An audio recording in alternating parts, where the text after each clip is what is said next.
Tonight we're going to talk about one of the unfortunate fruits of Mormonism, which is never mentioned in their ensign magazines, it is never mentioned in the church news, and it is never mentioned at their church general conferences. It's the fruit of atheism.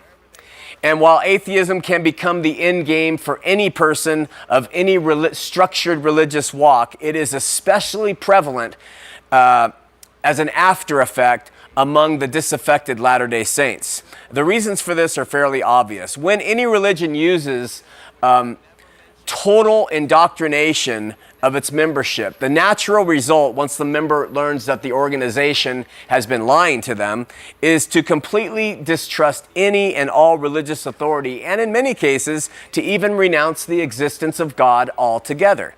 Strange as this may sound, I believe that while some people are born atheists and others slowly corrupt and decay over time to embrace this mindset of misery, there are still those unfortunate souls because of religious lies and religious abuse and religious trauma that they have endured. They come to actually hate or renounce the existence of God. For a period of my life, I embraced nihilism as a form of a belief just because I was so burned by what I found my 40 years as a Latter-day Saint to really amount to. In light of Mormonism's dogmatic claims that they possess the whole truth and that they have the absolute authority of God relative to priesthood and lifestyle and revelation, the afterworld, atheism, it can only be expected. It's an anticipated end for many people. Where else can a person turn when they discover that the institution that they have trusted and believed has lied to them? They usually can't go to another religion. They've been taught forever that this was the only true one. We maintain that this is one of the unspoken fruits of Mormonism, and it's a direct product of what we also call their scorched earth policy. Because to them, Mormons are always taught, it's us or nothing. We have the full truth. So if you're taught that and then you find out you're not, it's scorched earth. Everything else is burned over, and you just can't live any other way. It seems that many faithful LDS parents, and I mean this sincerely, it's going to sound brutal, but it seems in my experience that many, even most faithful LDS parents would rather have their children become addicted to substances and still claim they believe in the church than to live a life free from the things of this world and be believers in Jesus as Christians.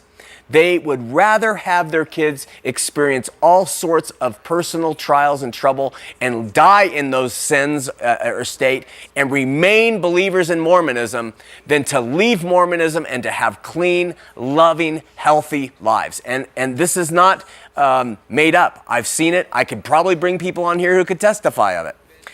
We want to speak to those of you who have burned the mothership down and who have walked from Mormonism and from God altogether, scorching their faith to a crispy state of inert dust and living in a now semi-state of nihilism. Before I address atheism, though, I want to say something to those of you who have a spiritually scorched life. And I know you're there because we get your emails. God is calling you. And He has never, ever stopped calling you. He sent His Son especially for you. He provided a natural world that tells you every time you open your eyes and look that there is a Creator and He is there. I know the personal void that is within you. I also know of your wish possibly to believe and your inability to get over that you cannot believe no matter what you try. It's like you have been brutally mind raped by a church for your entire life, and then you're flipping through the channels and you come to me and you hear me telling you, come on to Jesus, come on to Jesus. You think I'm trying to do the very same thing. And I want to tell you that I'm not suggesting this in the least. All I'm asking you is to go to the source directly. Go to Him and seek out His truth. Ask Him to open your eyes. Now, certainly there is an acquiescence of the will. What would be the point in questioning or petitioning God if you have your mind set up that you're not going to hear what he has to say?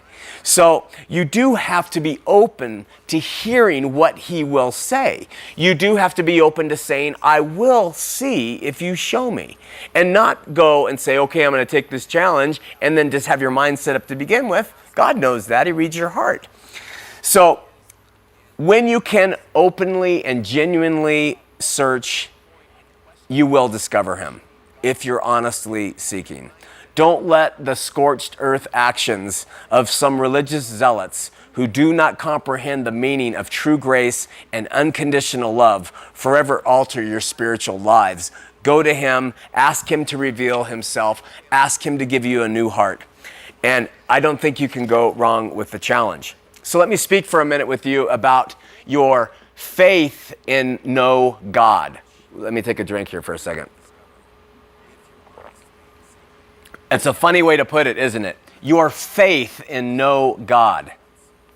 Atheism is a faith, my friends. It is an ardent belief as much as theism is an ardent belief. Only atheism is fueled by the fodder of skepticism and doubt and dark cynicism, which is bred in the chambers of the will, of intellectualism, and by a constant vigil to renounce rather than to embrace, to refuse rather than to see, and to proudly stand with your head unbowed rather than humbly bend your head in his presence. I'm going to touch on one aspect of atheism tonight. I hope you will consider it. Alistair McGrath notes in an article called Challenges to Atheism that one of the first idea atheists maintain is that believing in God does not lead to a morality that is clearly superior to the morality offered by a secular culture. What he's saying there is believing in God doesn't produce any type of morality among people than the morality that's produced by people who renounce God. Then he goes on to point out that no real growth of atheism has ever really occurred until the 18th century, when the French Revolution propelled atheism to center stage in the human theater. One of the reasons atheism got its legs at this time was because the French church was seen as being centrally tied to the establishment, which those supporting the French Revolution absolutely hated. And it's no wonder that this occurred. When churches are more interested in their own growth and their own status over the needs of the people, they ought to burn, or they ought to at least admit that they're not in the business of what God wants them to be in. Unfortunately, along with the churches in the French Revolution, faith in God was also put to the stake and torched. And atheism took its first real breath in an atmosphere of a civilized nation, France. Unfortunately, many people in early modern Europe made a very bad conclusion. They began to believe that religion was an oppressor and that atheism was a liberator. Going back to a verified and ancient book called Isaiah, Jesus the Messiah was prophesied of and about and described in very different terms than that of an oppressor. Listen to what Isaiah wrote in Isaiah 61:1. The Lord has anointed me to preach good tidings unto the meek, and he sent me to bind up the brokenhearted and to proclaim liberty to the captives and the opening of the prison to them that are bound. What a clarion call this could have been for those French revolutionaries. When Jesus himself was alive, which has been historically written by non-Christian authors, he said of himself, I have come that they might have life and that they might have it more abundantly. So what actually happened when atheism actually did gain power for the first time historically? And what have been the results since it has been in control over countries ever since? Is it love and kindness and beauty and a more abundant life? Do theistic attitudes and atheistic attitudes play out the same way if they're given a chance to govern people? Atheists, ask yourself that. One of the biggest complaints modern atheists have against Christianity and against other theistic religions is that they have flourished from soil that has been hydrated by innocent blood, meaning that violence is the result of people believing in God. Atheists love to pull out that card and say, look at all the violence that has occurred in the name of God by religious people. Now, I don't want to try to fool you or pretend that very bad things have not happened at the hands of men and women who were considered God-fearing. Whether they really were is a matter of debate in my mind. But certainly some theistic rulers have committed their fair share of atrocities over the course of history. We can't forget the Spanish Inquisition, or how the Roman Catholic Church behaved towards the French when they were in cahoots with the Bourbon monarchy. Those things, obviously. I mean, even in this very state, there was a thing called the Mountain Meadows Massacre, where little children were killed and throats slit in the name of God. So, but then how do atheistic regimes fare when they find themselves in a position to govern countries as well? Are they any better? In every single case, atheistic states, if given the opportunity to flourish, end up oppressing the people, often with more blood and horror than any other regime. But in every case, remember Stalin, the Soviet bloc, Eastern Europe after the Second World War, the Democratic Republic, German Republic, Cuba, Communist China, North Korea. Here's the point, and listen, my atheist friends, listen very closely to me. The question is not which form of governance is superior, theistic or atheistic, though I would argue statistically atheism fails miserably by comparison. But the real question is this: can man and his institutionalized ideologies ever be trustworthy? And in the hands of mortals, does absolute power corrupt absolutely? The answer is absolutely. And the point is, our world solutions have never been realized by any ism or ist, any more than our spiritual solutions have ever been realized by any institutionalized religion. Men, women, and even children, read Lord of the Flies, are fallen. And here's what the atheists forget.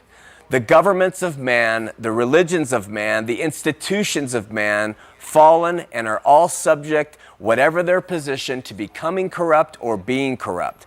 So what do we do as individuals living in this world when we are born alone and we're going to die alone? What can we turn to? You cannot go wrong in turning to a personal relationship with the true and living God.